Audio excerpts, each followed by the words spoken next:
Too kind. Hey, we're wireless tonight. Running out there.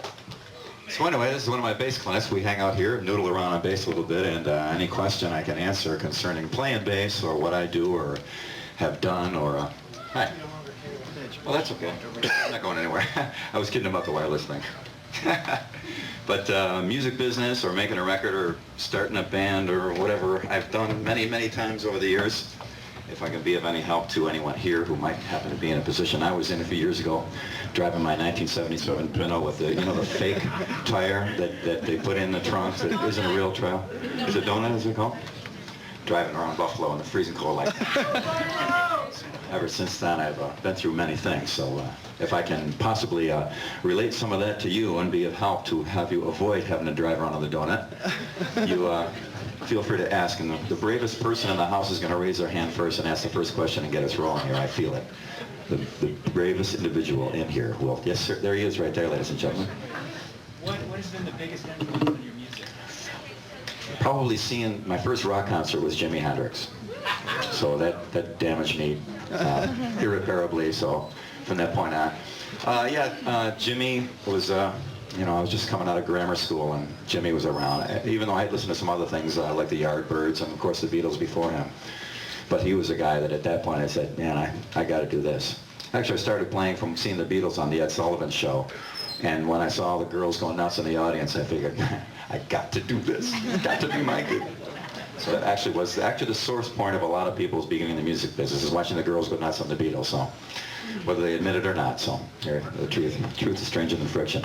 Who's the second bravest person here? Yes, sir. Was that donut? Was that On the rear. And it was a Pinto, so people would tailgate me, so the gasoline tank would blow up and then it's good. No, it wasn't. The Bones Brigade didn't exist then. Pre-Bones, PBG. Pre-Bones Brigade. Whatever that means. Yes, sir. I don't know. They're purple.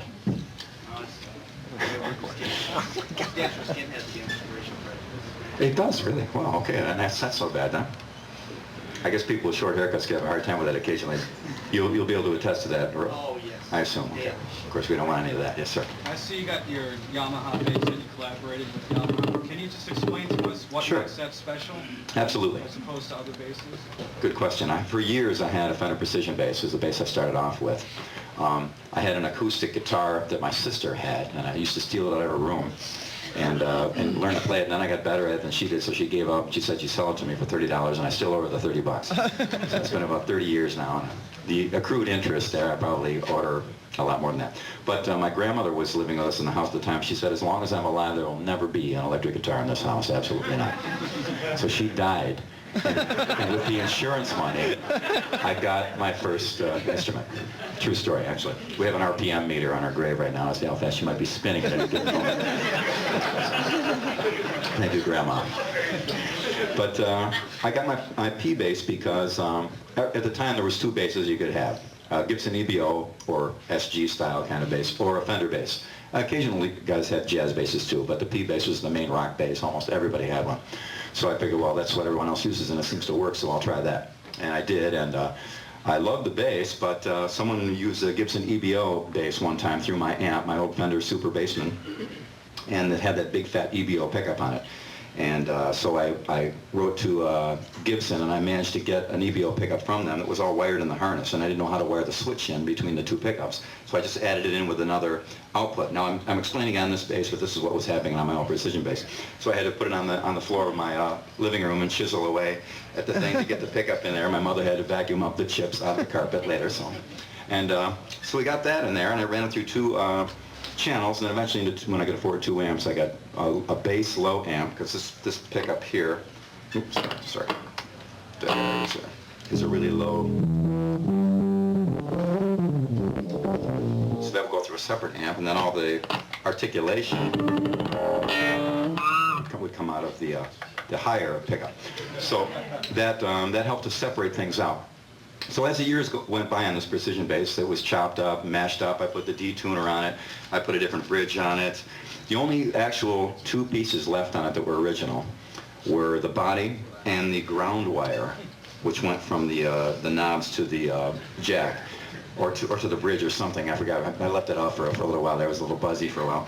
But it was the original Fender ground wire with the cloth insulation on, so I left that on as tradition to keep it in there for a long time. So after years and years and years of playing on that Precision, the last time I used it was the first Mr. Big tour, because I was kind of a traditional thing. I wanted to have my old bass that stuck with me all these years, at least do one last tour with my new band. So after that, and during that, we were working on this Attitude bass, which is basically all the things I worked on and all my hotel room repairs on my Precision, all the modifications of it. It was a Tele neck on there, a Telecaster bass neck, which is a lot fatter and thicker, more manly neck, much better, more beef to it. And so we basically incorporated all that into a new bass, because at the time Fender has since come around quite a bit, and they make some great instruments now, but for a time there, I don't know if you knew it or not, but early 80s and what have you, they were a little shaky. They were a lot shaky, actually. So we developed this, and it's basically all the things that I worked on for years mushed into a new instrument. We have a bolt-on neck because I just always preferred the bolt-on thing, but we put it on a different way so that it's bolted in there from this end too. So normally I can pick up a Precision bass. You could probably take anyone off the wall there and move the neck, and it'll move back and forth like a little chiropractic adjustment on your bass, And I found out the hard way, because I'd be on stage, I'd be playing, do like a vibrato thing. And then I look over and the strings would be like this. What in the world is that? And we cracked the neck back in. And usually it was in tune after I cracked it too, which is the amazing thing about the old Fender. But so basically that's what this became. And the one I play is a production model, as opposed to doing an endorsement deal and having someone make a bass with your name on it that's not the one you play. I've seen that happen a lot. So my deal with Yamaha was not to be such a blatant plug on Yamaha necessarily, but because there's a lot of great instruments out there. My deal with them was I wanted to be able to actually play the thing that they sold in the stores, and I wanted it to be identical. So as a test of that, the very first time I got the bass completely finished was in Japan, and we were just about to go on stage. So I said, well, here's the deal. I'll pull it out of the case and see if we can actually do this. So we pulled it out, strapped the wireless things on there and everything like that. We got it ready, and there's a totally sold out, awesome, incredible crowd in Japan. We went up on stage, and I was playing it, and it worked perfectly except for one thing. It was one of the blue ones, and the blue ones had all blue body and all red markers here. And when the red lights go on, the red markers go away. Yeah. And you can't see them. So whatever I was playing, it sounded okay, but I didn't know what key it was in. So I had to run back to the side and take a Sharpie and write little black spots on there quick. So I went back there. So that was the only thing wrong. So since then, they've been very good, and I've tried to get the integrity of it, and as all my endorsements, like with Ampeg as well, have it be the stuff I actually really use, because you guys are out there spending your hard-earned money, and if somebody's lying to you, telling you, this custom shop, specially made mahogany from Peru instrument is just like the cheap chintzy cardboard model you get in the store. So we try to get that as much integrity in there as possible. There, I rest my case, Your Honor. Yes, sir. What happened with Billy Sheehan Rotosound? Rotosound, unfortunately, had a lot of problems with their quality control. And I love Rotosound. They're the greatest strings ever. I've used them since 1971. What? Yes, they do. They certainly have, anyway. Their ruling position right now might be somewhat in question. That's what I'm going to get to here. But we had a lot of dead strings. Like I play, be a... and the low E would be. And the only problem with that is my name was on the package now, so kids would come after me after the show and say, hey man, I spent $50 on your strings, they suck, So I had to have the crew guys go tear the string case out of the thing and give them some free ones to appease them, But I felt bad about it because people were spending their hard-earned money on strings, and they are rather expensive. So I noticed every time, again, not a blatant plug, it's just the honest truth. I would pick up every time I pick up a brand new Yamaha bass, they were really right on. The thing, they always do these really tough chords to do on bass. And they would be generally in tune with even weird, oddly voiced chords. So I started using the Yamaha stuff, and they made a special setup for me that has a 115 on the low E, which is really for that low E thing.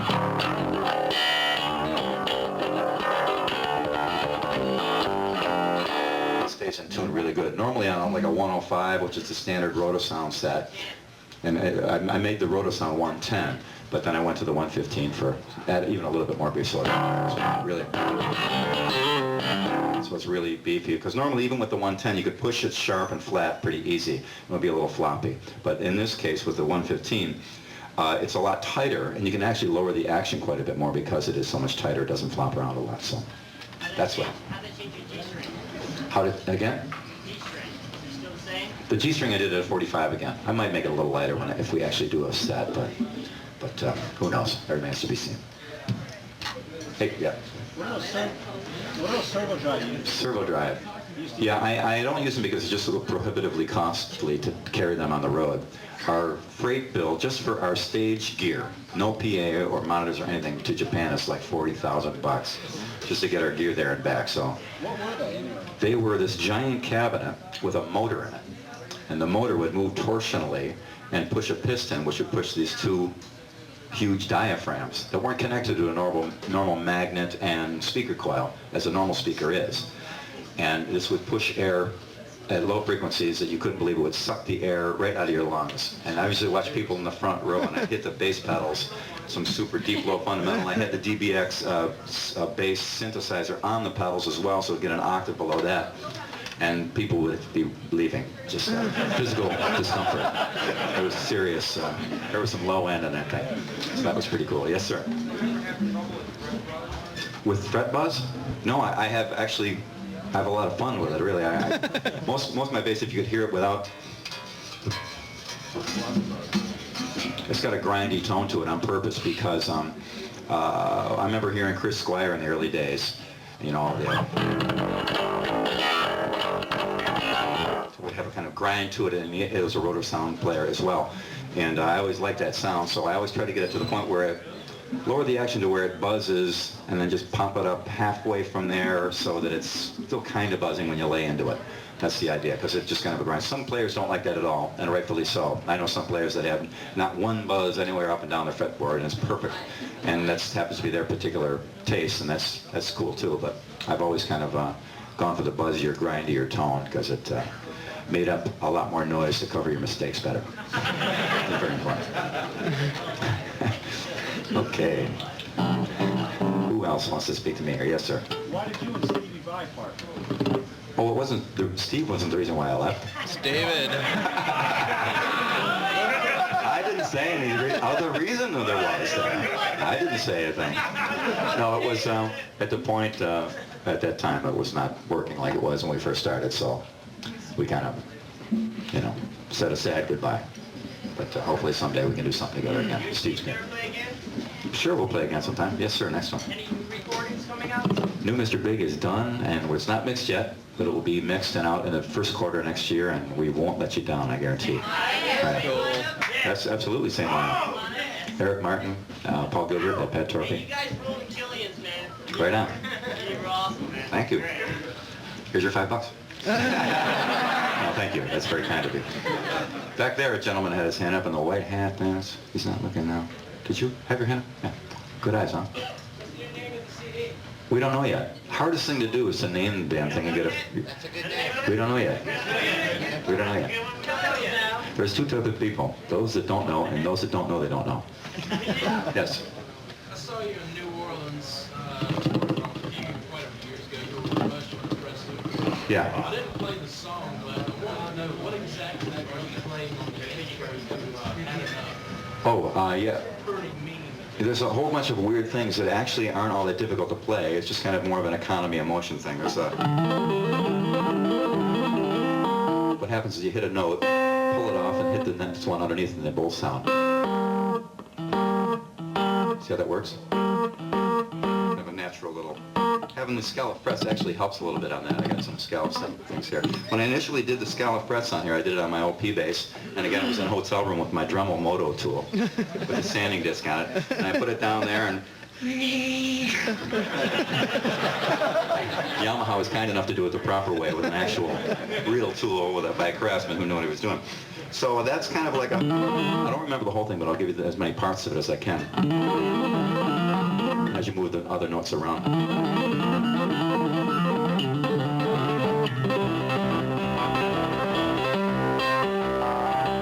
Kind of pulling off and hammering all these notes.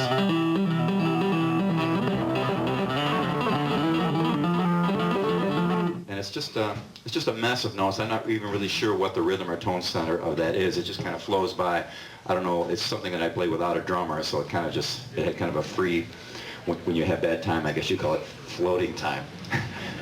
Just floating time for that. And then the rest of it was a little arpeggio thing. Oops, sorry. I gotta remember how it goes. Sorry. Truth revealed here. Here I am with my pants down.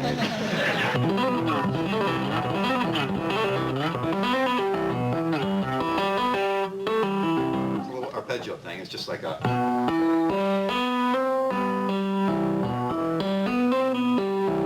Can you see that? Makes sense? And then, actually the whole arpeggio, at the time I could only do the 3 notes because I hadn't worked on it. My hand wasn't strong enough. It's actually... A high E would work. I'll do it in the C, and the C is a little easier to see there. C is easier to see.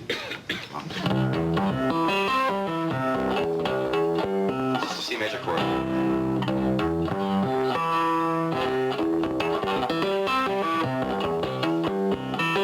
You're gonna get real fancy. Get that note in there too.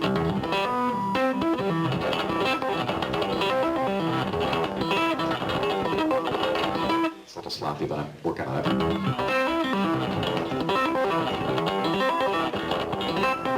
So it's kind of a variation of that. So that other thing.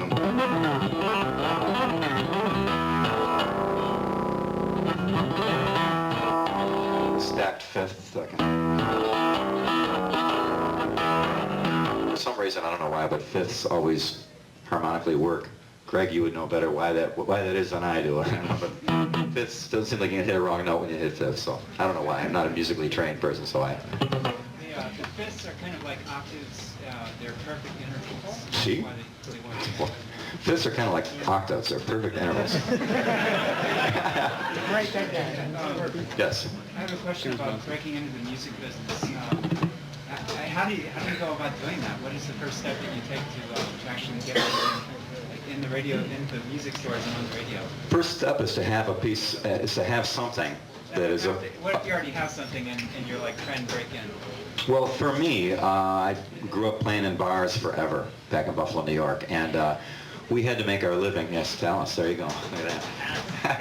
That's a rare bumper sticker, you know. We just played constantly, and we knew right away if what we were doing was correct because we had an audience in front of us. Where a lot of times these days, a lot of guys will play and they'll do their thing, and they're doing it kind of in their own room or in their own studio or to their own close-knit circle of people and friends, and they don't really have any kind of, to use a technical term, actually test marketing. So we were test marketed every night by our beer drinking crowd in front of us.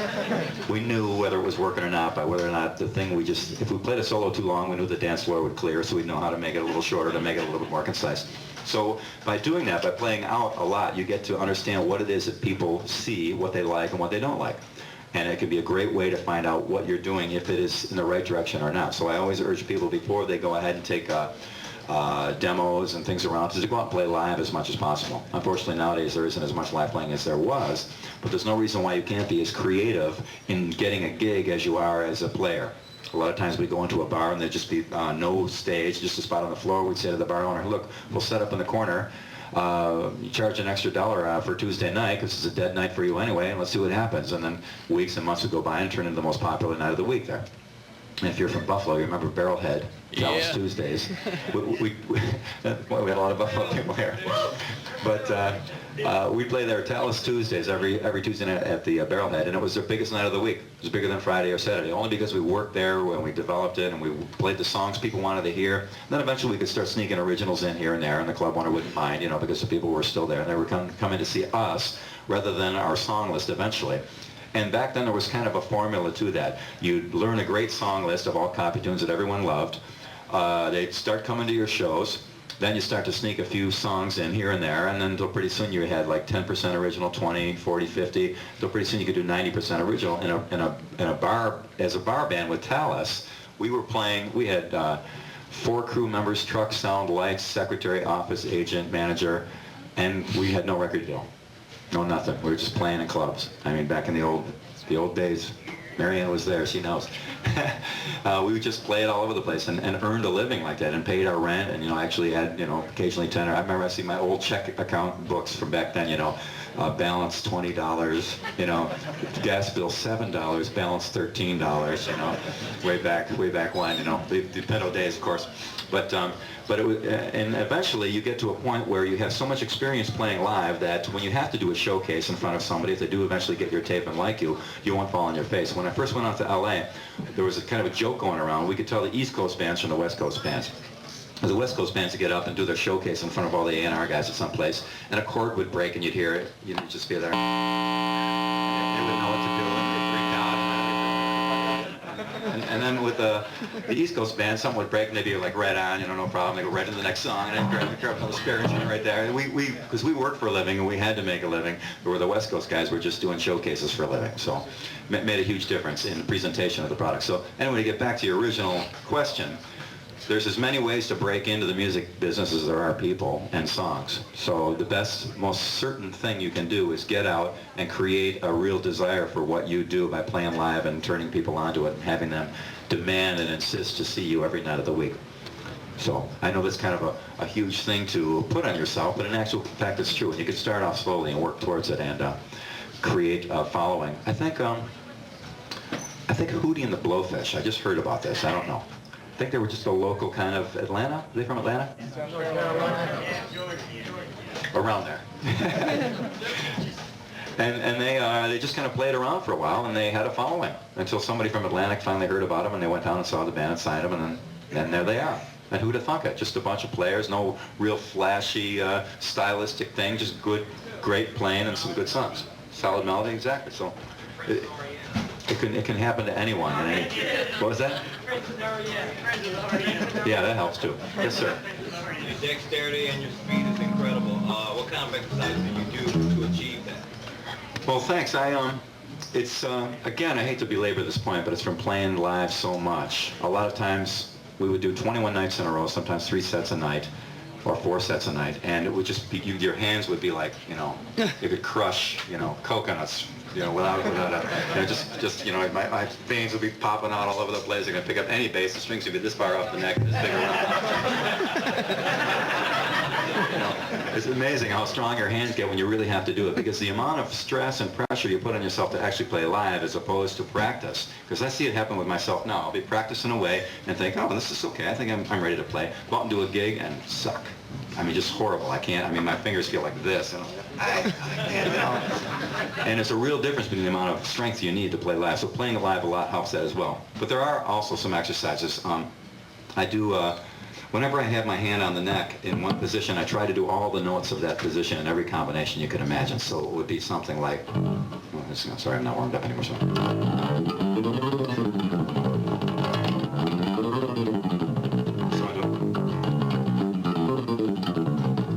Reverse,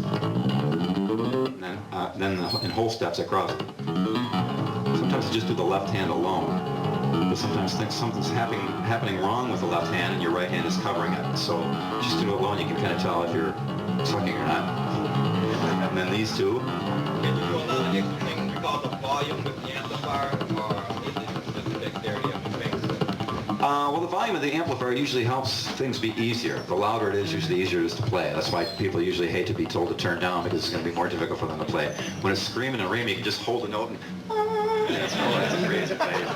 So what I do, it's a little zoom here that I have plugged in. It has compression in it, and that's all I'm using out of the zoom. Because for me, a bass off has like about this much dynamic range, and you plug it into an amp and it has about that much, and for me it's too much. So I use a compressor to kind of make it feel more like the bass is sitting on my lap with no amp.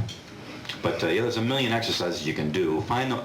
Generally, I try to find the thing that's most difficult to do or that I suck at the most. I just pound on that mercilessly until it eventually starts to get smooth, then I'll find I'm generally warmed up. Yes, sir? We talk about the right hand, just do it slowly, using 3 fingers. Or is there a pattern that you're using? Yeah.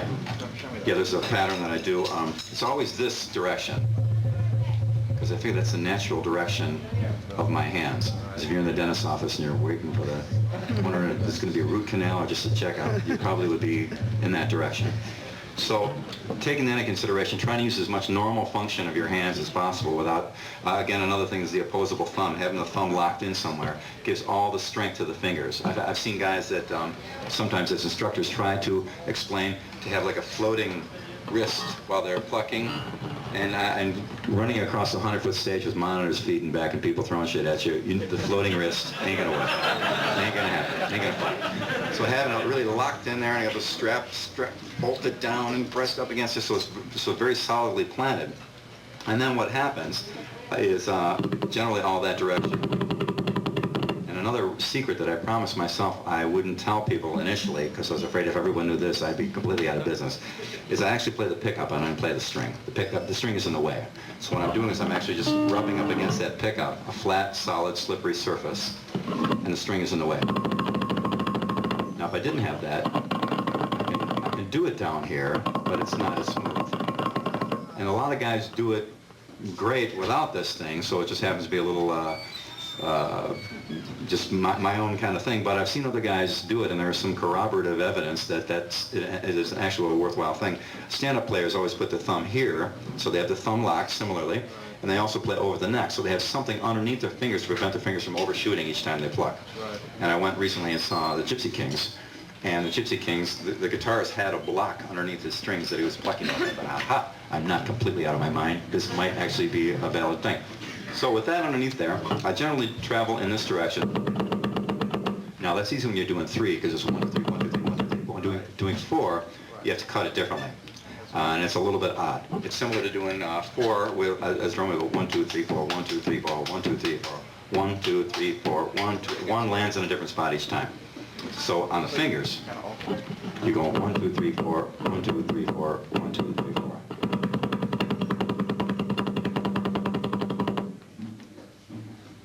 So now, an interesting thing to look at is you may not need to use 3 fingers. A lot of guys trying to get into the 3 fingers thing, and they kind of waste a lot of time efforting and working very hard to try and get this thing down. And they may be awesome players with 2 fingers. Jeff Berlin, if he grows another finger, tell me, because I'm out of here. One more finger out of him, and I'm in worse trouble than I already am with him. So, because he's an awesome, incredible player. As far as I know, Jocko was a 2-finger player. I'm not sure, but I assume he was. It sounds like he was. And Rocco Prestia as well. Great, awesome players with 2. So 3 isn't a necessary thing, but if it's something you want to try, that thing underneath your strings helps a lot. To exercise it, I would just sit there and purposely, like, just put the remote control down on the TV, just there.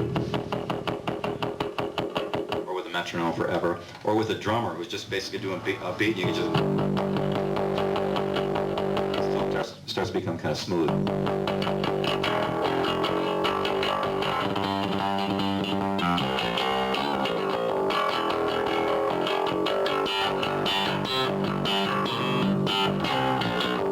get that just a normal feel of that 4 with 3.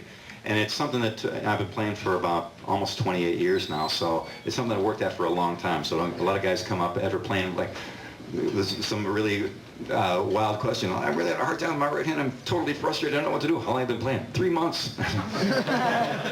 When I was playing for 3 months, I'd be sitting like...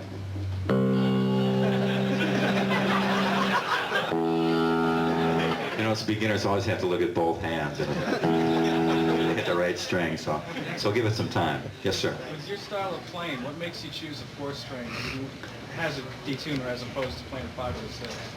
Because I grew up on it. 6-string is a blast to play, and the patterns that I use as a pattern player work all the way across the 6-string, and it's a lot of fun to mess around with, but I don't know what key I'm in, because on this is G, A, B, C, D, and on a 6-string it ain't. Well, I use the D tuner for the low notes, and also I got a double neck that I tune one of the necks, B, E, A, D, so it's the last 4 strings of a 6-string, so I can get super low on that if I need to. But it's just something, as you're starting out now, if you want to start on a 5 or 6, great. You know, there's no problem with that at all. But I'm just such a creature of habit. I really like to urge people to get something and stick with it. Many times you'll see somebody go out and they get a bass and an amp and they go out and do a gig. The next gig, they got a different amp. The next gig, they try a different pickup. Next gig, they try a different bass with the same pickup from the first bass, but a different amp now again. And you never know if it's, believe me, if I move the amp from here to over that side of the store, it's completely different. It's going to sound completely different to me, totally. So it's important to stick with the same thing. For years I had 2 SVT heads and 2 bottoms, and one for each pickup, and that's all I used for, you know, almost a whole decade. And I got so used to that, I could tell if I'm on stage and something ain't working, it's me. So I knew what to correct there. I knew what to fix. Whereas if you're always changing things and changing basses and instruments, you can kind of you can lose focus as to what it is that's wrong. So if you're going to start with an instrument, I urge to get a good instrument that you know is a good workhorse instrument that will last you for a couple of decades, and stick with that for a long time. Again, that's just my opinion, but it seems to have worked so far with myself and several other people that I know. Yes, ma'am. Yeah, when you're doing the raking with the right hand, do you use the muting with the left one when you're doing it real fast? Oh yeah, yeah. Everything, especially when you're playing really loud, everything's got to be held onto really tight, and you can't let anything go. Because as soon as, generally, my amp, if I lift my fingers off it, even if everything's muted, it'll still feed back. So that's why I have this volume knob right here all the time, so I know exactly where it is. I can get to it right away. As soon as every time it feeds back, you know. So it's always right there, and it's the exact same spot in relation to the pickups and everything else that my old Precision was. It's measured out right to the little micron there that I know right away that's what the knob is. And that's another thing, if you start switching basses all the time, you grab, this is the volume, no, that's the tone, no, that's the phase corrector, no, that's the low pass filter, you know, just the one good old volume where you have it will help you be able to turn down and mute things when you're loud. But generally, muting seems to occur, I guess, inadvertently, because you just kind of keep things quiet, and I don't always know what I'm muting and how I'm doing it. But as I watch it, I actually learn a lot more from doing the clinics than you probably do, because and explaining it, it helps me to understand it better, which is why I'm coming out to do it. I'm trying to improve my playing, so thank you very much. But it helps to really explain it. Sometimes I don't really know sometimes, and I have to stop and look. Yes, sir. One of the things that I read about you, many of the interviews, was that why should guitarists be the only ones doing two-hand tapping? So I figured you'd start adapting to it, adapting it to the bass. I grew up on Jack Bruce. Great. I got kicked out of bands because I wanted to be Jack Bruce. I didn't think the guitarist should be the only star. How about you? Well, I've been threatened a few times. But Jeff Berlin made a great, an important point in one of his columns years ago. The guys that can play a lot of notes do so because they can, and it works. And I'm always, I always try to stress your own personal responsibility for your situation there. If they're not digging it, maybe it might be you. I'm not saying it is. It may be them. Maybe their problem. They got a problem with their ego, whatever. Who knows? We all know how many psychotic, wacko problems you can have with band members.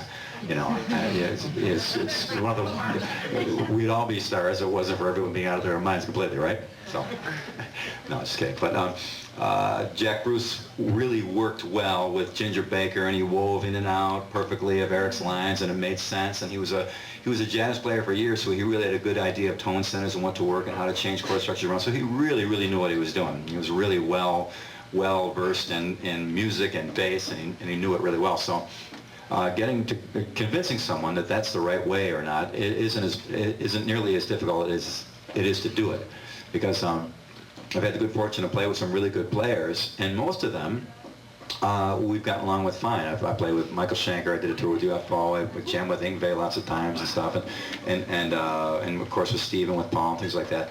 Did a record with Tony McAlpine and Greg Howell, two really good players, and we always seem to get along pretty well as players, because I also know when to shut up and when to sit there with the drummer and hold the thing together.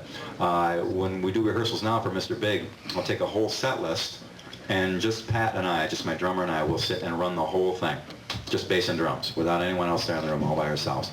And I'll know every move that he's doing on his bass drum and hi-hat and snare and toms and ride cymbals and crash. I know everything that he's doing. I really study it very closely. So when I'm playing with him, if I do go off, it's in time, it works with what he's doing, and it doesn't sound all that far out.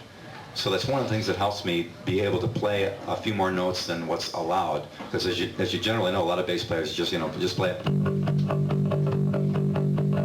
Nope, I can't go. Just stop. No, not that. Just, you know, I've had producers say that to me, you know, at one point. But when you get it smooth enough and it starts to work, it is possible to get it in there. And it's not a question necessarily of wanting to be a star or ego or out front, but just I grew up listening to music where guys played together and worked together, and the whole thing was a unit, and it worked. And it was a cool conglomeration of notes crisscrossing, whatever, rather than just a approach to, you play the background, I'm soloing now, you know. Where before people would work together and solo and move around and stuff. The Crossroads by Cream is an excellent example. I mean, just everybody's flying all over the place, and it works, and they're still playing on the radio to this day. So, you know, I guess they were right in doing so. So, just being very solid with the drummer is a big help. Someone else had their hand. Yes, sir. I know it's probably a little off the wall and everything, but I know it takes a lot of self-confidence and a lot of mental stuff to be a bass player and in a high band like you do. And I know that you're into the Dynetics. That what you do? Yeah. I've seen you a few times on that. How does Same hat, too. Same hat, too. They have a great program. It influenced me a lot, too, though. But how does that help you with dealing with the big guitar players and stuff that you play with, like Steve Vai and Well, everybody that you're with? any- Being a bass player, they always seem to make you as a lesser. You know how it is in all bands. You always seem to be as a lesser because you're a bass player. Well, if you know in your own heart that you have something that's worthwhile, it doesn't matter who says what to you, you know, I mean, it's okay. But just for me, as far as any philosophical approach to self-improvement, which I encourage people to do, no matter what it is, generally, I happen to be involved in that particular item, and it's worked incredibly for me. It's about 25 years I've been involved in it, so. Really good for you. I know you seem very, very pumped about what you said about it and very true about everything. Yeah, And and I wasn't paid to say it, so it's really the truth. It seemed like it really, Yes, really sir. works for you. I know Yeah, well, you know, be that as it... confidence and what you feel about yourself is a big thing being a musician. Well, what I said before, 98% of getting anywhere in the music business, I think, is being able to get along with people. And if you've got your own stuff, if you've got your own life together and your own mind straightened as best as you possibly can, it's more likely that people will get along with you easier and you'll get along with them easier. When you get some Prozac-eating psychotic wacko in your band, it'd probably be a lot easier for you to handle them if you are in shape than if you're not in shape. So that's just generally, you know, we'll leave it at that. That's generally the idea, is to keep your head on as straight as possible. Back in 1971, since 1971, I haven't even had an aspirin. You know, I don't do any drugs at all. No, I've never tried cocaine, and I urge people to not get involved in that, because you need every wit you can possibly muster, all your wits, to, you know, when you can, as fun of a party as it may be, there may come a time when they plunk down a 3-inch thick contract in front of you. You better have your wits about you before you sign that, because you could find yourself, you know, on a one-way ticket to Palookaville, to quote Taxi Driver, or to a quote, forgot what movie that was. But anyway, so it's good to keep your head together, basically. Believe in yourself, believe in what you do, and always stay true to what you're doing all the time. Just stay hard at it. I agree. Stay hard at it. Truer words were never spoken. Thank you. Yes, sir. Can you give us some insight on producers and the record industry, what to look for, what to look out for, you know? Record business. Well, one interesting thing about the record business that I hear a lot from is people get something thrown at them and they say, well, it's just a standard contract. It's the standard contract. You can sign it. There is literally no such thing as a standard contract. Doesn't exist, never has, never will. Every contract is completely different from every other one. And at the risk of giving you bad advice or advice that isn't quite proper to your situation, because I don't know what it is or what anyone's situation is, I urge people to get together with people that have done record deals, if you can. You can find them out there somewhere. Agents and lawyers that actually are in the music business and are reputable and actually have clients that have been with them for more than 5 minutes.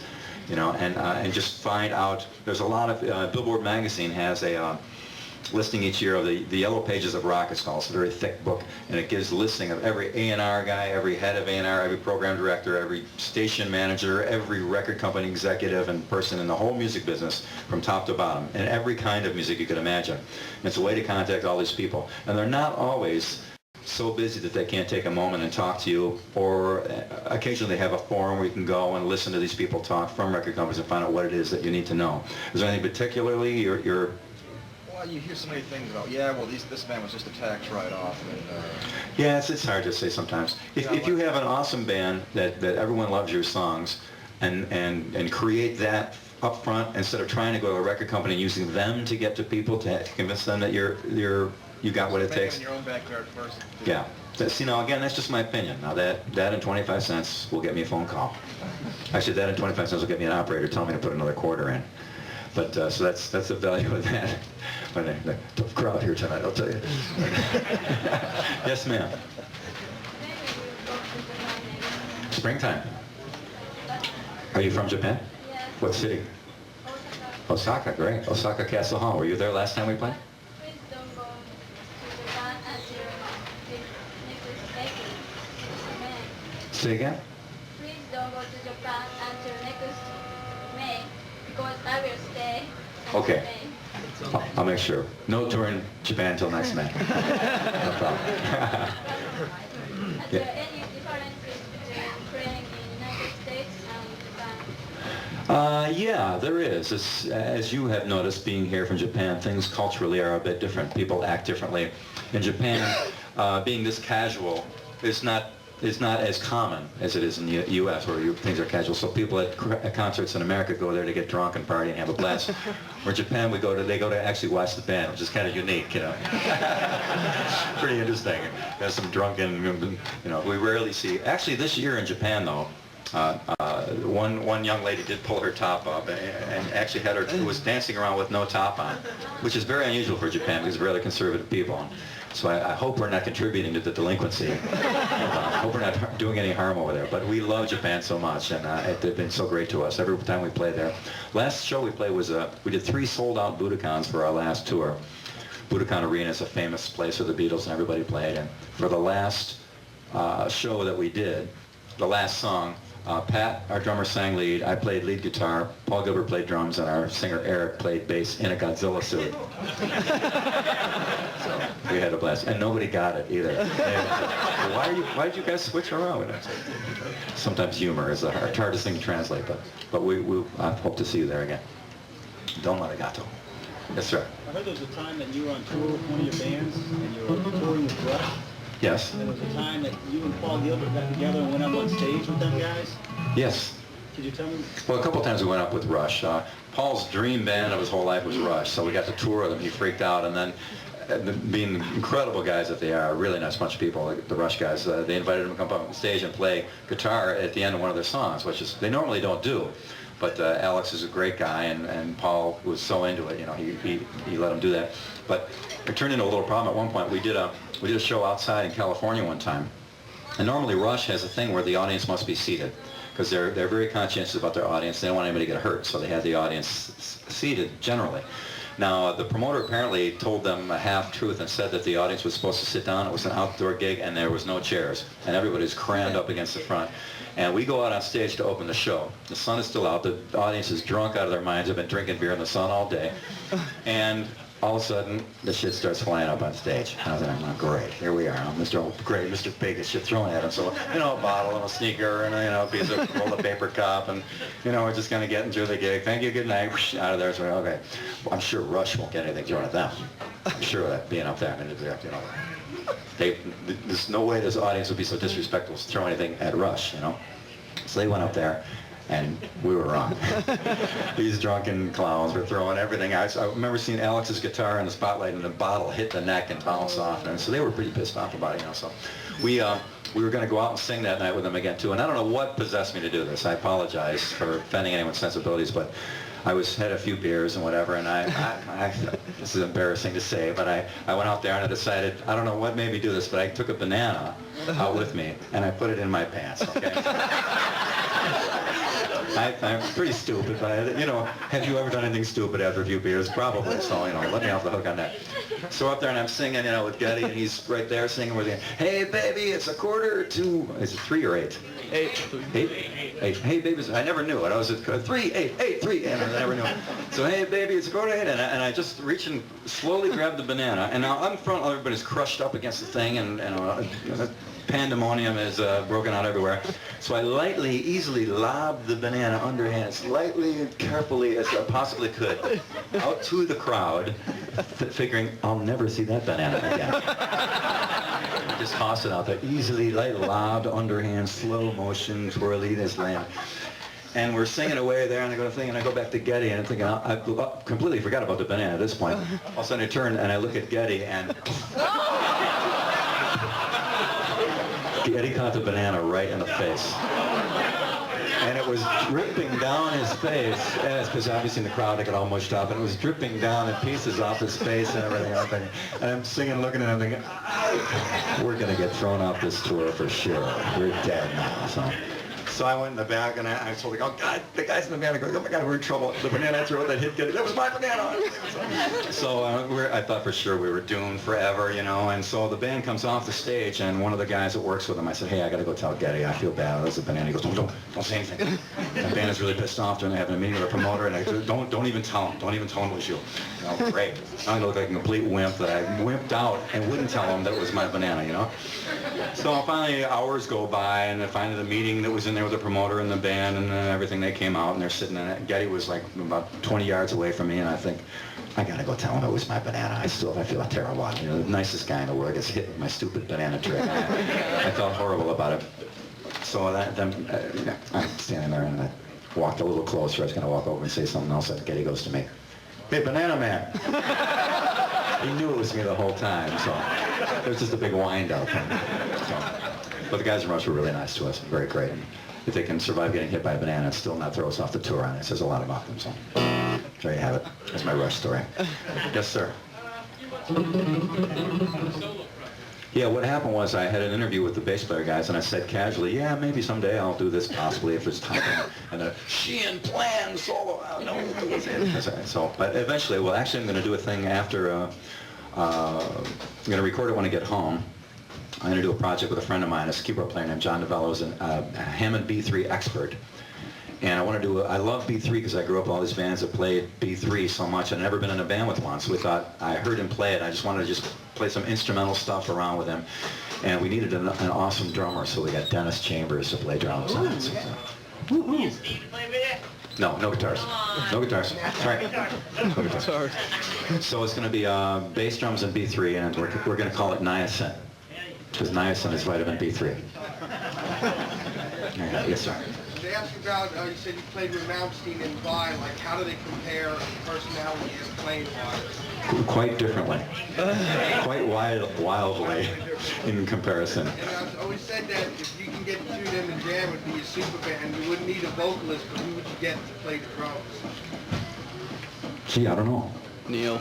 Hopefully somebody can keep time. And then I want to say it's good to meet somebody that's a bass player that's as big and not as big. So you get to see something. Cool. Nice of you to say, right on. Yeah, it's kind of interesting seeing guys like Steve and Yngwie and Paul and other players that have, they do all have a unique, distinct style between them and a unique, distinct aspect of their personalities, which does come through their instruments, and I'm pretty fortunate to work with those guys, so that's cool. Yes, sir. You what? I'm in my mid-40s. I've never had prescription either, so that wasn't my question.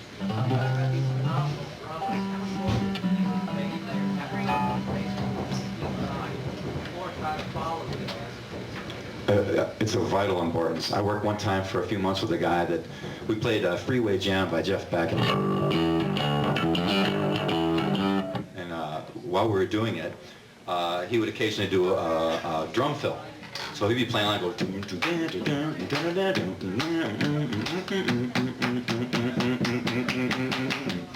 would speed up like mad. And trying to tell a drummer that he's speeding up, if you've ever done that, it's tough to do.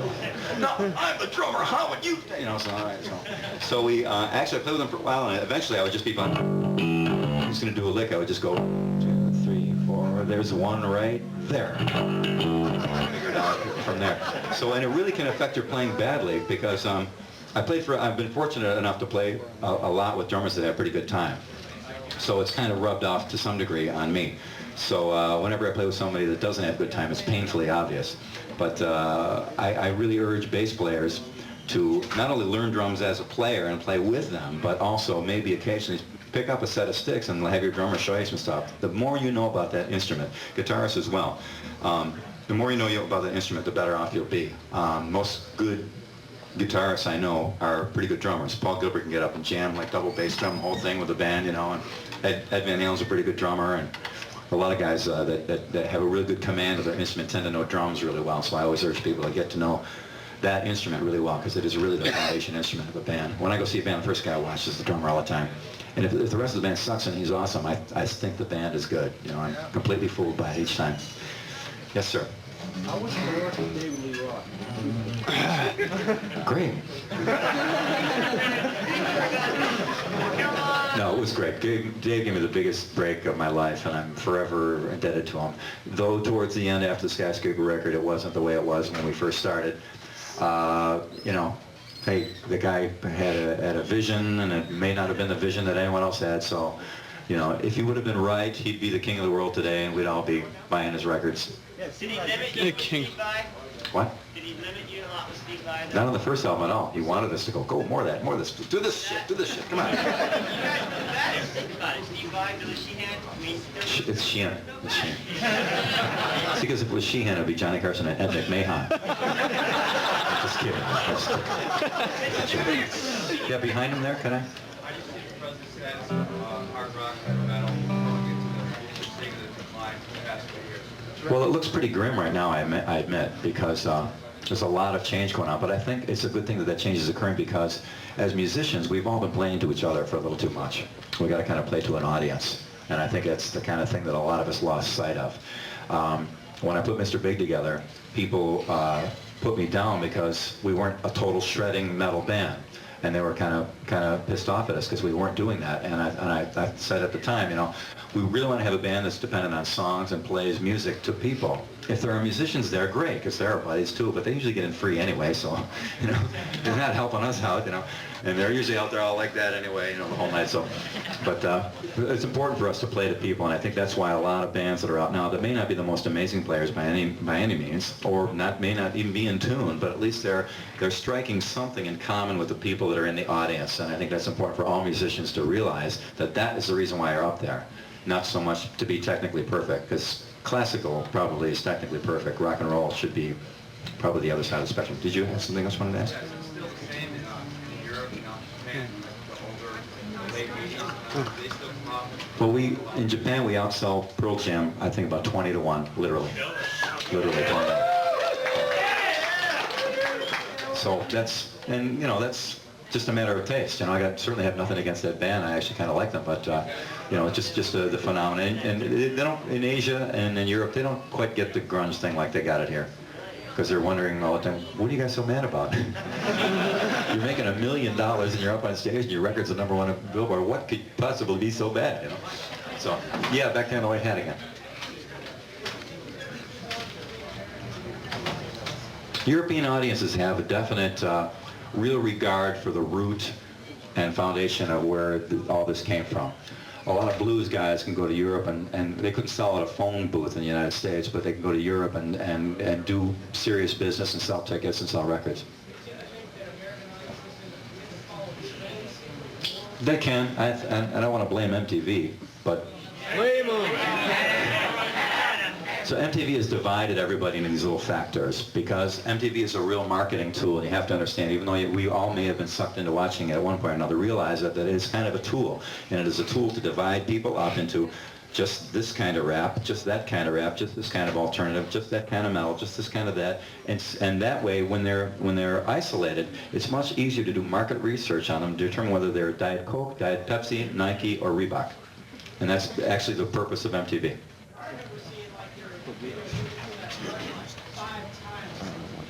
Oh, that's a lot. I only saw it 4 times. Yeah, well, it's all what, and they determine, just like a radio station, we have to kind of play by the rules sometimes. A radio station is playing the songs because people are calling and requesting it or saying that they like that song. The radio stations and MTV are all in business to sell advertising time. That's what they're there for. They're there to sell commercials. Well, I don't know, though. Those are the people out there listening. So that's what I'm saying before, as far as musicians go. Those are the people making the call, so we got to kind of take at least that into consideration. It is our duty as artists, in a way, if you want to take some responsibility, to raise the level. I've actually, as a player, been turned on to music by artists that were way above my level of understanding, and it helped me to understand more and be turned on to more and better music. And as musicians, it's possible for us to actually turn people on to more things and get them, you know, instead of watching things go downhill, people can be enlightened. I mean, everyone in this room, I assume, is to some degree an artist. And we are the most important people on the planet. I'm not saying that it's a self-aggrandizing or ego thing, but everything that ever occurred, any good on this planet, was thought of by an artist first. And you can see somebody in a garage playing around, plunking with a guitar, and the next thing you know, he's Jimi Hendrix and changes the world, you know. And so that's the possibility of it. Yeah, back there. Yeah, it's a little thing on the back of the... They probably sell them right here at Thoroughbred Music too, I assume. Is that, you sell detuners here, right? And they'll be glad to install it for you probably. Oh yeah, they do. But they're great. You can drop down to...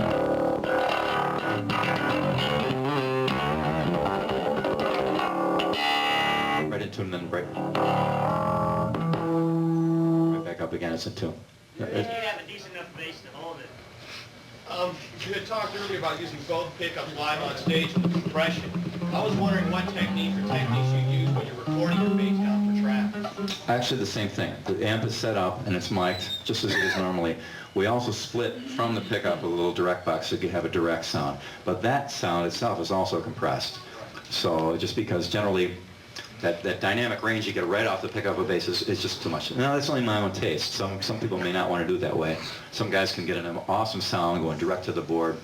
I just heard, a friend of mine just heard some of the new King's X stuff, and Doug just went into an Ampeg preamp right into the board, and it's got an awesome, it's typical, awesome, incredible Doug Pinnick King's X tone that is so ruling. Yes, sir. Well, working with Pat Torpey's been great because he's Mr. Time. I've actually seen him do things where start him off on a click track, have him do the whole track, end it, turn the click track back on, and he's still in time. I think this is a human clock. But he also does it in a way that's really smooth, and he can feel his way through it. It's not like he's watching the click track, you know, trying to stiff his way through the thing just to be perfect time. He's a real smooth player, and it's helped my playing out a lot to play with him because his timing is so good. And so there's a lot of great players around. Yeah. Mark Miller was a phenomenon of nature. He was unbelievable. Mark Miller, an old Tallis drummer we had, he'd have these powerful arms. You remember him, just ripping, and he looked like Clark Kent, a little, you know, little meek little guy with his little glasses. He's sitting there, really high voice, and kind of, and he'd sit down the drum set, and the people in the front row would literally be trying to back up. He would snap bass drum pedals in half, snap the beater bar in half, rims we snapped in half, cymbals, forget it. There was pieces of brass flying everywhere, and just literally a pile of sawdust. And he was awesome too. His timing was unbelievable. He'd do these open Billy Cobham style licks, and he was ridiculous. Well, Mark was a... You what? Yeah, he had to iron his drum heads. He'd take like a lighter to try and get the nicks out of them from the drumstick. But it was pretty. Yeah, back there again.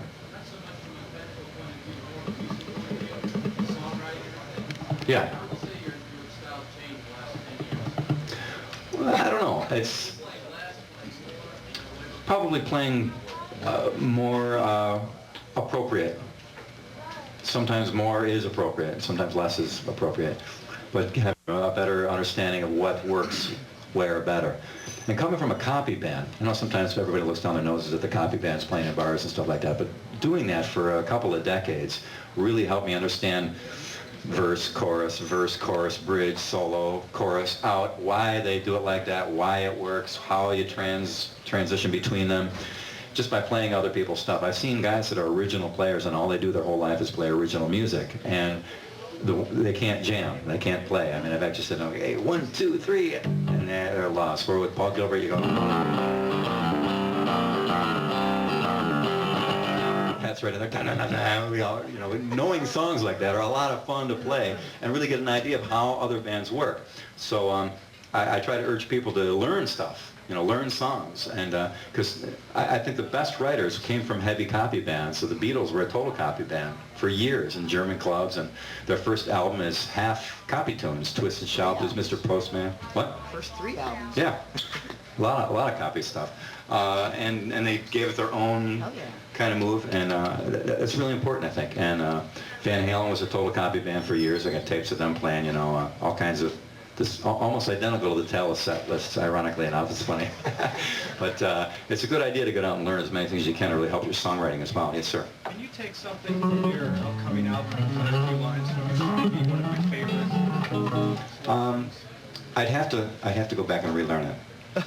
The problem is a lot of times, some guys are really good at this. They can play. Steve is really good at this. He can play like this, you know, thing, and you say, Steve, do that again. Okay, he does the same thing again. Me, I'll play something, and they'll stop the day. Wait, what was that? Play that again. I'll go. Could you make a cassette of it? I'll go in the other room and I'll learn it, because I don't have any idea. So a lot of times when we're playing, we're not thinking, because we have a saying in the band, if you're thinking, then you're stinking. If you're thinking about it, you're probably stinking about it. So we kind of, as the song goes by and we're playing, we just kind of let it go. So I've kind of forgotten what I put on tape. When we go back to mix, I'll hear it. But we just kind of let nature take its course there. And sometimes you do certain moves, and sometimes you don't, and I'm not sure what I actually did. So I'll find out eventually. Yes, sir. How formula you guys use for your songwriting because the styles you have, this is a different format to what you've been noted for. Mm-hmm. Is it a dominant thing between you and Paul? No, when we write, it comes from anybody in the band. It can come, Eric can bring a song incomplete, Paul can complete a song, I can. Sometimes you just bring a little piece in, a chorus. The way I write a lot of times, I just write song titles. I have a whole list of titles. There's no song. There's just a title. You guys generally have, like, say, music first and then do words? It can come anywhere. Like I said, I come up with a title, and then I hear a piece of music. Oh, that sounds like that title. So maybe words will come. Addicted to That Rush was a title for years. I wrote that back in the freezing cold winter in Buffalo one time at one point. Sure, I'll be right there. But so it can come from anywhere. Sometimes we come up with a musical part that we kind of like. Sometimes we only come up with one little tiny little part, one little groove, one little snippet, and we'll just file them away on tapes. And we got piles of tapes of sniglets, we call them, little pieces of songs. Then eventually we'll be working on things that, hey, we need kind of a, oh my God, remember that thing? And we'll get the tape out. Oh, there it is, and we'll throw that in there. And as writers, sometimes people try to write the #1 hit song, their first song. And if it isn't, and their first song they ever write isn't the biggest hit that ever was, they're going to quit. But you have to know, I've probably thrown away hundreds of completed, finished lyrics, beginning, ending, chorus, verse, done songs. They're gone. I threw them away because they never really worked like I wanted them to. So don't be afraid to write a lot. You know, you're as prolific of a writer as you are, will tend to lead towards the chances of you getting a good one in there a lot more. So, as Mr. Big, we have a catalog of songs that never made the records, and we got each record we have like 5 or 6 other songs that we never even put on the album. You know, just trying to glean down the best of the 15 or 20 songs that we do for an album. So, you know, just keep writing. Eventually, see what happens. Yes, sir. What one song of yours would you suggest somebody loves? Good little question. I don't know. Colorado Bulldog is a lot of fun because it's got the swing thing and also the speedy, wacky thing. And a lot of them have little parts in them that are they just kind of whip by and they're tough. Like in Daddy Brother, we do this. There's a little thing just before the solo. This is just kind of goes by real quick, and then we're right into the solo, and you kind of don't even hear it go by. That's kind of a neat.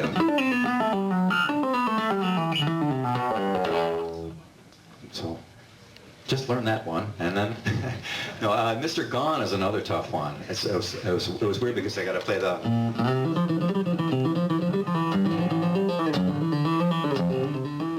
While playing pedals and singing. So that took some work to sit there and try to croak out my frog throat, the right note, hit the right pedal, and a couple times there were some whopping blunders on that one. So I hit like 4 of the wrong pedals. Yeah.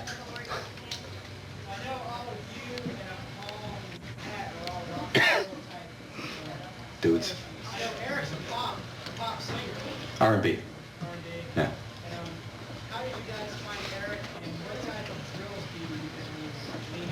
We use Makita drills. And very probably do some. No, Eric was just, he sounded to me like Paul Rogers or an old Steve Marriott kind of tonality to his voice, and he's a real bluesy, could do incredible bluesy scats and things like that. So for me, a good song and a good performer, be a singer or a player, usually transcends styles. I mean, I can kind of hear, I could almost hear Sinatra singing like a swing version of Jamie's Crying by Van Halen. To me, that would work, you know. It'd be kind of cool, you know. So somebody who's good at what they do can usually go in and out of styles pretty easily, and Eric has been real good at singing very heavy stuff, and when he sings it, it's got a different quality to it because he's got a real ability to, I mean, I can take a D- song to Eric and he'll turn it into an A+ like that, you know, so I was, here Eric, try this one. You know. Yes, sir. No. It's just another of a million guitar players. No, I'm kidding. That's a joke. No, Joe's a great player, and he actually was out when, before he was as famous as he is, he was out with, when we were on tour with David Lee Roth, came out a few times. But great guy, amazing player, you know. But, you know, with Mr. Big, that's my band, and I really like it, and I don't really look into, you know, trying to branch out because I'm a big fan of the guys in the band, so those are the guys that I really like playing with the most. Yes, sir. You found that lawyers become more involved in the record business, maybe too much? Way too much. There's lawyers at the head. There's lawyers making creative decisions. Yeah. Here's an example of how psychotic can get in a record company. We did a song called "Never Say Never" on the Lean Into It album, and there's a little key. The one part where we sing "Long Goodbye, Yeah," and Eric would sing "Yeah" at the snare drum hit. Dun, dun, dun, yeah. And we'll go back into the chorus. On the demo, that's how we did it. So when we did it in the studio, it was a tiny, it was, yeah. So the yeah was that much past the snare beat. The A&R department at Atlantic Records went out of their minds. What happened to Never Say Never? The yeah's in the wrong place. So we had to actually go back in a recut and put the yeah on the beat there. Now, I don't know how important the yeah being there was to the success of the album or not. So these are just guys that, you know, they don't, a lot of times if I get a demo or if I hear a song, I can hear like the worst, you know, horrible sounding, terrible little drum machine off key. But you can hear if it's a song.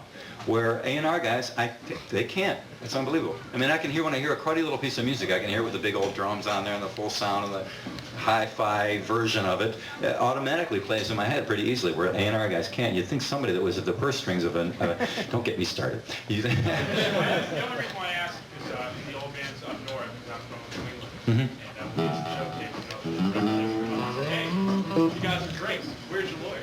Well, we represent. Well, hey. Yeah, well, sometimes, well, you got to be careful with stuff like that too, you know, so who knows? It's pretty wacky. Yes, sir.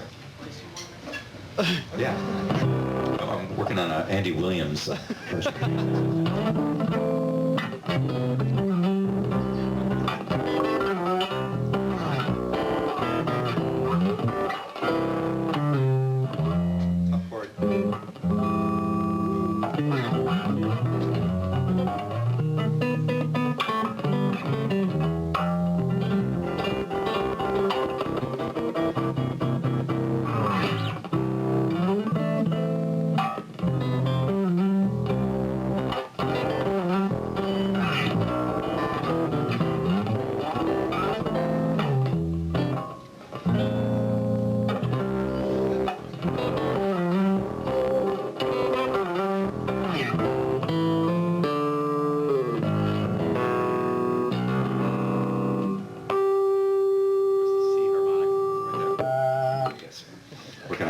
Andy Williams song.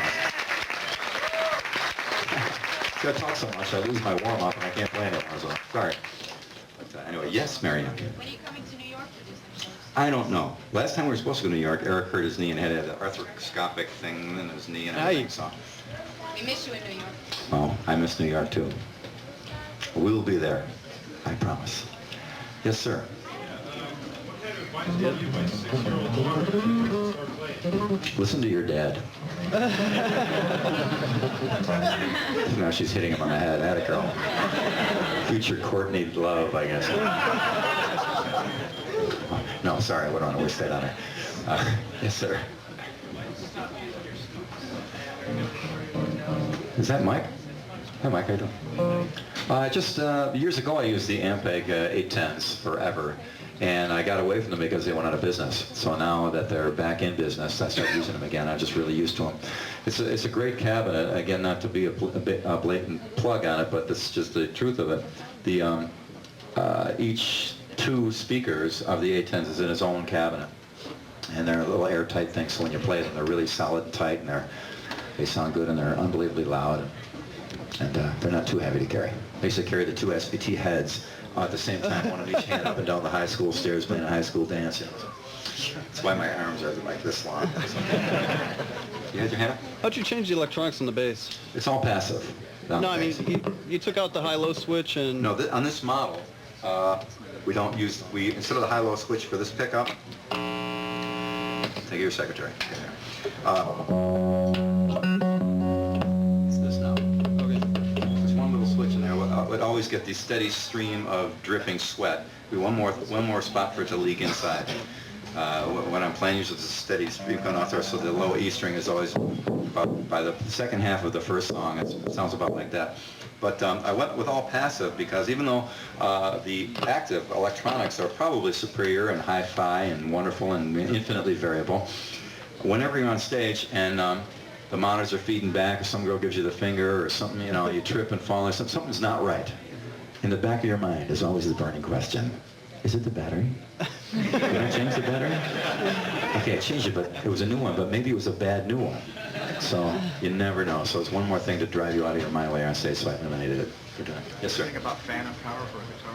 Phantom power? I don't know. See, the more things you have on the instrument, yeah, you could, but that'd be one more thing to go wrong. Then when that cord breaks and you don't happen to have the 5-pin connector that you need, and it's Saturday night at 11 o'clock and every music store on the earth is closed, you're up creep minus pedal. So I try to make it as simple as possible, actually. Do what? Regular mic cord. I know. I'm being... You can sign the paper later. Yeah, so I'm sure that, you know, to each his own. I mean, it may work perfectly for someone. They may never, ever have a problem. It may be an awesome, incredible thing that I'm an idiot for not doing. So who knows? It can be either way. It's anyone's guess. Yes, sir? What effects are you fond of? What do you find yourself using most? Compression all the time. Compression for me is the main... Anything additional to that? Not really. The distortion I get, right now I'm using Pierce preamps and they're just wide open distortion, so they just scream on their own. There's no extra fuzz or anything added in there or what have you. So I'm using Ashley's right now, and right here I'm using a little zoom because it's small. I can bring it on the airplane and I can make it through the metal detector with that. So that's pretty much it. Yes, sir. I've seen you use your right hand Yeah. on the neck, not using your left hand at all. Oh, you mean like tapping wise? Yeah, tapping and you doing some, harmonies and... Like that. You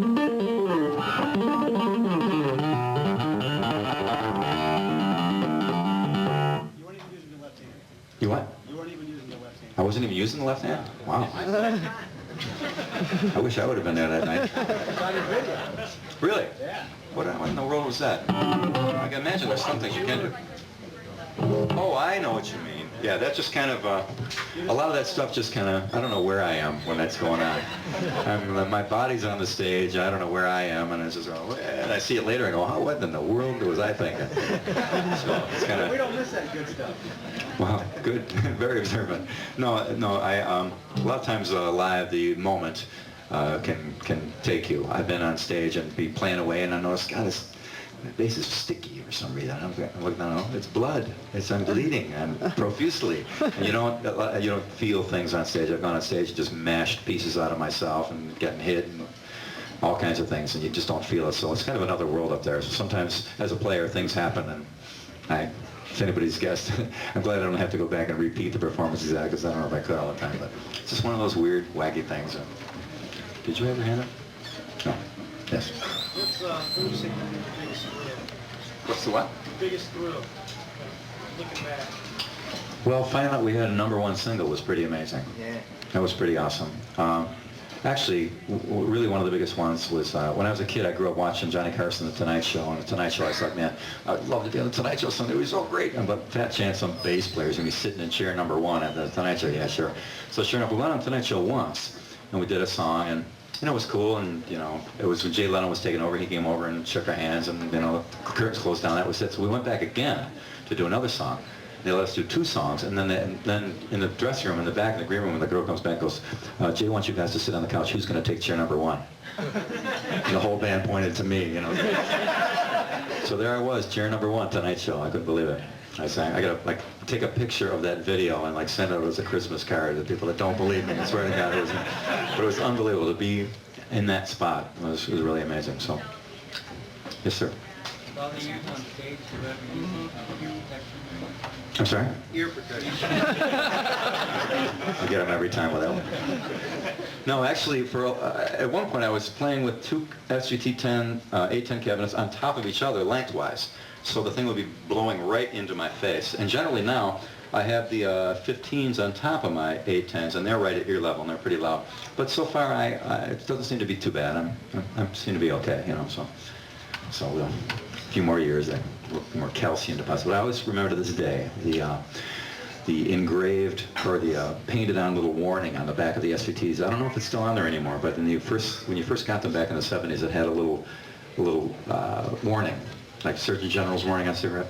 But it said, and I remember it verbatim to this day, it said, warning, continuous exposure to high sound pressure levels will result in irreversible loss of hearing acuity. So I remember that to this day. So if my hearing stays as good as my memory is that, I guess it'll be okay. But yeah, it gets pretty loud up there. I actually put stuff in my ears on the Roth tour because that was a little bright. There's some bright treble-y going on there. Oh, Mr. Big, I don't. So. Yeah, Paul actually does. He's really used to it. I've been playing so long without it that it's kind of hard for me to. Once I do that, it's like you can't hear the audience, you know, and so his arms go up. So it's not the same vibe anymore. So I kind of, you know, I'll suffer the hearing loss for the glory of having that. So I'm just kidding. Okay, a few more before we call it clinic. Yes, sir. Any requests? Shy boy. Oh yeah. I'll do that. The solo thing.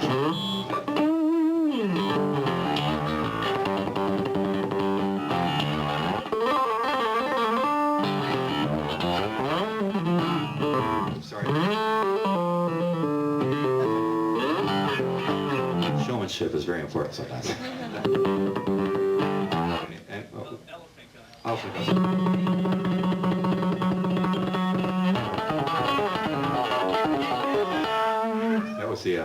That was one of Steve's licks, and we were rehearsing it in the basement, and Dave came downstairs and goes, "Whoa, what was that?"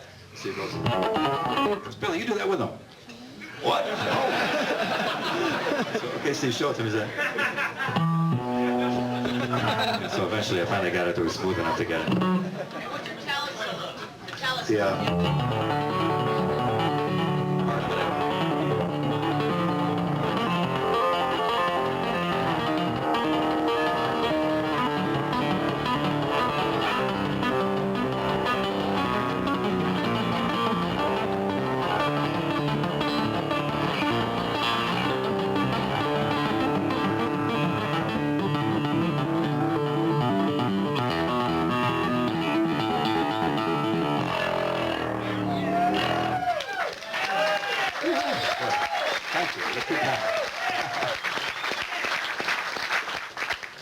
What else? And if you need to know how any of that stuff plays, I'll break it right down for you. What? You do the tap on part of that, where you're hammering on with your right hand. Yeah. Like up, yeah, there you go. No. He's got his video It's later on. You're hitting on with that, and you're down around the 5th and 7th frets. Oh, that's see, I have to play the whole thing in order to get to that. So it's, there it is. It was kind of a by chance that I actually came up with. Oh, that thing.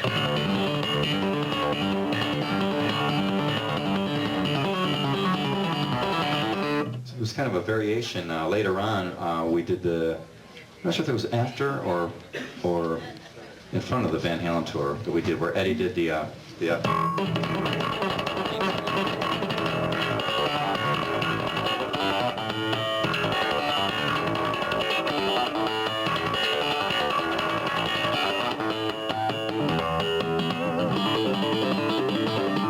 which is actually a bass technique that he got. Guitarists always want to learn. That's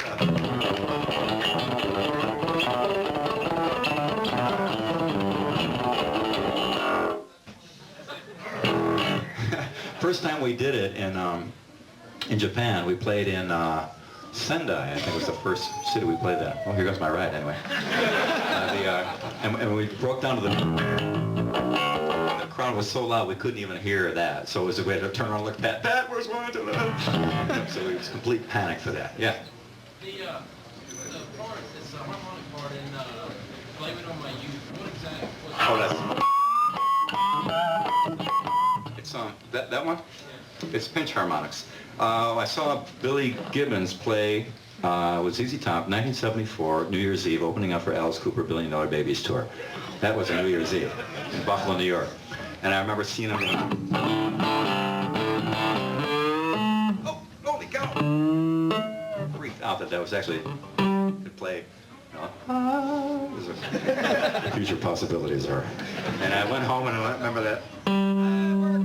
So it grew from there. But then that same night, I learned how to do pinch harmonics. That's something I used to play with like a peso or something. And guitar players do it with a pick, but basically it's this fingernail plucking like that.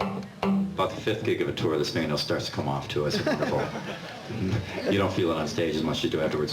But and then it's up against the soft part of the thumb, so it actually goes. You see from there, does it make any sense? So as you move the thumb around, that's the thing that's actually making the harmonics. So it would be similar to... It's the thumb, but...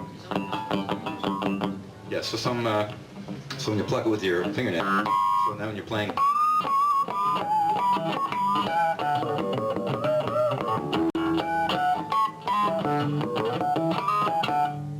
Oh, missed that one. It's in there somewhere. Oh, there it is. Does that make any sense? Okay. You're able to bend the harmonic out there? Bend the harmonic? When you're doing the bends there? Like this? Occasionally. Is that what you mean? Yeah. It drives guitar players out of their minds. I thought I was supposed to do that. So anyone, the addicted to that rush is...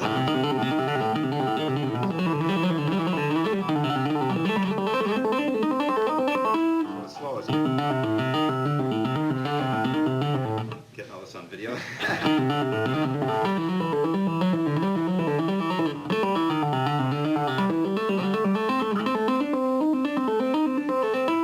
And the second one is so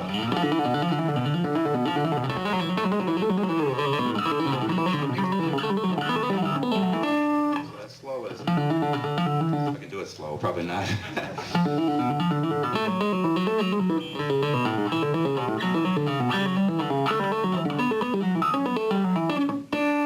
It's the last note. That's in there somewhere. I'd have to go back and listen to it a few times. Most of the records I've done with Mr. Big, actually, I don't know what it is, but of all the bands I've played in, Mr. Big, not blowing our own horn, but it's the only band that I've ever worked with where I actually listen to our stuff later and like it and don't cringe. Did you ever do a record and as you know, the parts are coming up that you hate, you go, don't listen to that. This part here, you might not know to listen to that. Where the Mr. Big records, I can actually, I'm proud to be with them, so I can actually still like it. But I have to listen to that a million times before I start remembering some of the stuff that's in there. So. Okay, anyone else before we call it a clinic? The end of Shy Boy. The end solo in Shy Boy? Oh yeah, that's I think, I'm guessing here, so. And the rest of it went, oh God. Something like that. I forget, I'm sorry. It's fine. I'm a bonehead. See, I should listen to myself before I come on, so I know this, and I don't look like a complete idiot up here. No, I just look like a partial one, yeah. You ever thought about soloing with another band you like, say with a Soloing with a symphony orchestra, man. I would need a ball enlargement for that. Those guys are too much. Those guys hear and know everything. You know, any little click or any little noise. It's not as bad as you think. You what? It's not as bad as you think. I do that. Really? Cool. Wow. Well, maybe I don't need to enlarge them that much. Yes, sir. Songwriting on Mr. Big. Do you all give each other ideas on maybe parts to do? Oh yeah, it's pretty democratic. And, you know, if everybody hates a part, the person who originated would generally abandon it. You know, just to keep the peace or whatever. You know, it's pretty amicable situation there with the band. Like I said before, I'm lucky to be in a situation I am there. Good guys, nobody's out of their minds, and you know. And believe me, I've been in enough bands where people were to know what it's like. Yes, sir. I heard somebody here earlier say you played at Killian's earlier. Killian's, is that the name of the place I played? Killian's Ebor. Are you playing again soon? Or? Well, see, generally you don't go on tour until after the record comes out. The record comes out. No, I don't mean that facetiously. A lot of people, it surprises me actually, a lot of people don't understand that that is the sequence of events, album and tour. But it's, I don't know why. That's, you know, to musicians and whatever, it's usually common knowledge, but generally that isn't. So once the new record comes out, probably in the first quarter, the first 3 months of the year it'll be out. So. Doing more clubs on this tour? Probably, you know. Actually, I love playing clubs. You know, a lot of people get this aversion to it, but the only thing wrong with it is you like smoking a whole pack of cigarettes because you're up on stage and you know, there's smoking air, you know, so come out with a big lump somewhere, God knows where. Yes, sir.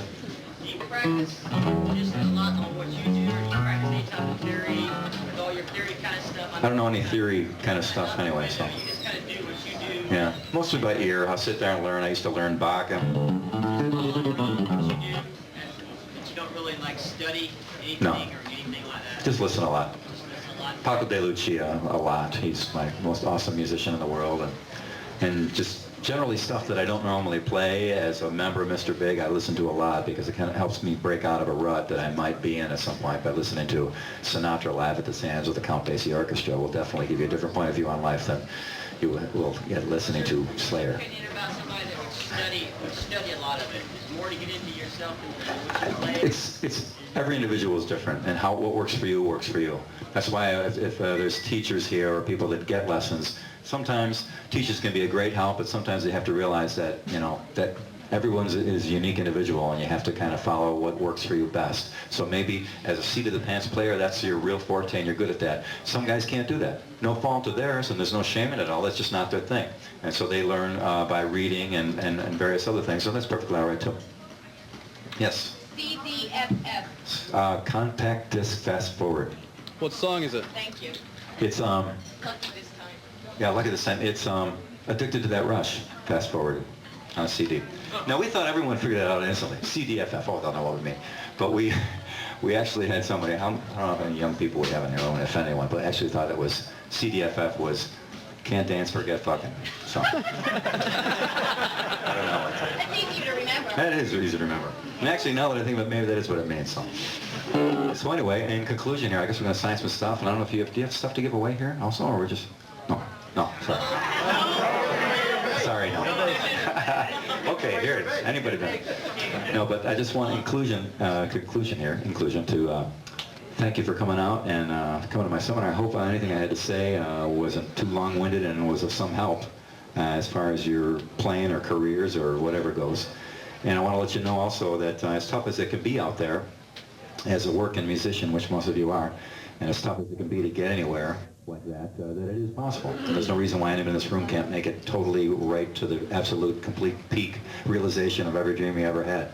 So if you really keep that up there and work towards it, I think that it's definitely a possibility. So I want to wish you the absolute, total, complete best of luck and good fortune in you achieving your dreams. Sometimes dreams aren't measured by record sales or money. Sometimes just being able to pick your instrument up and enjoy playing it is an incredible satisfaction, which I'm fortunate to have still to this day. So I hope that that happens to you, and I hope that whatever it is that you have as a dream that you do achieve. And thanks for coming, and I'll see you again real soon. Right on.